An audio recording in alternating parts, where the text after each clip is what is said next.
What's up good people, this is Priyanto. Welcome back to another brand new video. তো গত মাসের এই মাসেরই তো নভেম্বর মাসের 3 তারিখে ছিল হচ্ছে আব্বু আম্মুর 31তম বিবাহবার্ষিকী, কিন্তু সেটা আমাদেরকে খাওয়ানো হয় নাই। বিবাহবার্ষিকীর কি বলবো ট্রিট আর কি, সেটা হচ্ছে যে এই মেয়েটার জন্য। তো অনেকদিন পরে আপনারা ব্লগে এই মেয়েটাকে দেখতে পাচ্ছেন। কেমন লাগছে তোমার? অনেকদিন পরে এরকম এসে। আলহামদুলিল্লাহ। তো মেয়েটা হচ্ছে আমাদের বাসা অতিথি, তো দ্যাটস ওয়াই খাওয়ানো হয়নি। আর এক অতিথি, কেমন আছেন আপনি? আলহামদুলিল্লাহ। তো এখন আমরা খেতে যাচ্ছি। This is Priyanta, welcome to the blog.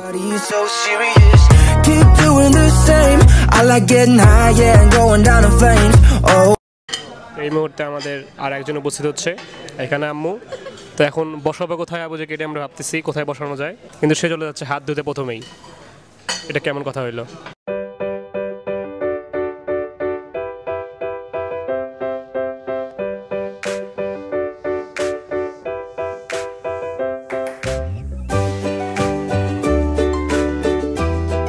তাহলে আপনি এখন বলুন যে আপনার এই 31 বছরের সাংসারিক জীবন কেমন লাগলো?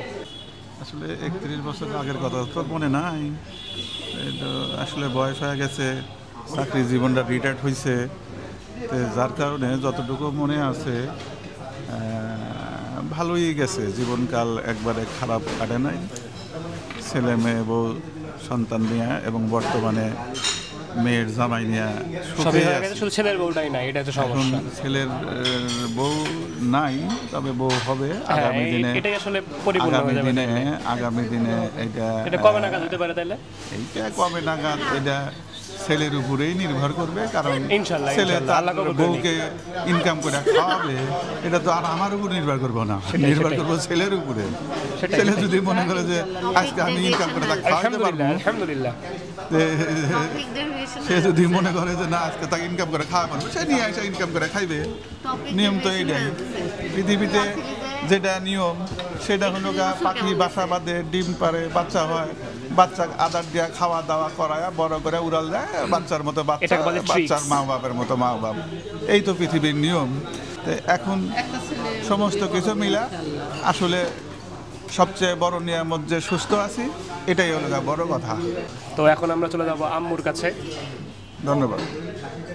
আবার টপিক ডেভিয়েশন করবি না, যে টপিক কথা টপিক চেঞ্জ করতেই হবে, কারণ এখানে তো আমার লাভ থাকতে হবে কিছু। হ্যাঁ বলেন, আপনার 31 বছরের সাংসারিক জীবন কেমন গেল? অনেক ভালো।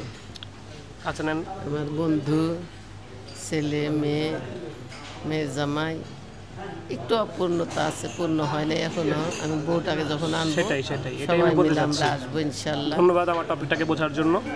তো এখন আমরা চলে যাব। আমি দোয়া করি তাড়াতাড়ি আসুক। ধন্যবাদ। আমি ওটাকে বুকে টেনে নেব।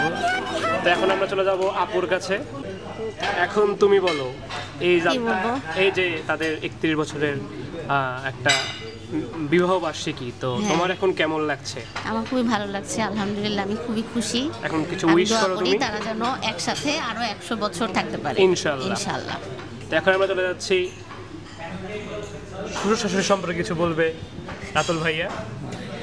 তো বলুন। প্রথমেই আবুজি এবং মাকে জানাইতেছি অভিনন্দন এবং শুভকামনা, যে তারা দীর্ঘ 31টি বছর পাশাপাশি হাত ধরে চলার জন্য। তো তাদের কাছে আমরা কি চাওয়ার তেমন কিছুই নাই, শুধু এইটুকু চাবো তারা যেরকমভাবে এতদিন যাবৎ পাশাপাশি আছেন, ঠিক সেই রকমভাবে যাতে আমরাও চলতে পারি ইনশাআল্লাহ। এই দোয়াই ওনারা করবেন আশা করি, এই কামনা করি।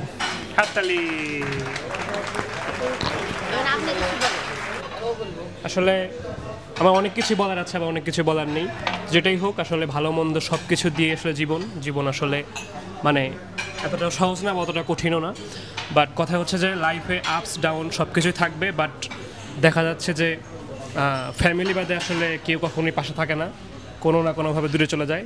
তো দ্যাটস ওয়াই আমি আসলে এরকম পিতামাতা পেয়ে আমি খুবই গর্বিত এবং আনন্দিত। তো আমি চাই তারা এরকম 31 থেকে 62 থেকে 93 ভাবে যেতে থাকুক। আমরা এভাবে ব্লগ করতেই থাকবো।